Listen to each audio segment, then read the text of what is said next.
Ahora, por segundo año consecutivo en México se conmemora el 9 de mayo como el Día Nacional de la Salud Materna, esto con la finalidad de reducir los casos de mortalidad en mujeres embarazadas. Esta es la información.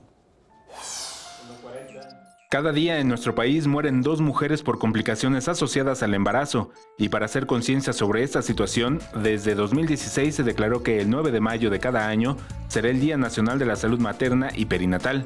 El objetivo es disminuir el índice de mortalidad entre las mujeres embarazadas y menores de 1 año por enfermedades que es posible prevenir. Las 3 causas importantes de muerte perinatal, que son preeclampsia, hemorragia e infección, son prevenibles. Si nosotros logramos que la mujer conozca que estas causas de muerte, o no necesariamente la muerte, sino la morbilidad, esto es las complicaciones, pueden ser prevenibles, bueno, estamos en muy buena ventaja.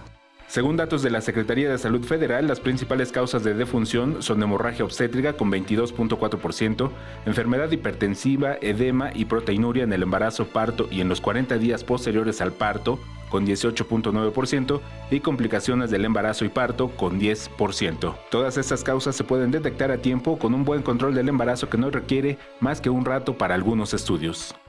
La consulta previo al embarazo. Ya embarazada, la evaluación nutricional de esta embarazada, la evaluación por laboratorio y gabinete y la evolución del propio embarazo. Con medidas preventivas, antes, durante y después del parto, es posible que el 80% de la mortalidad materna e infantil se pueda evitar. Alberto Álvarez Santana, 21 Noticias.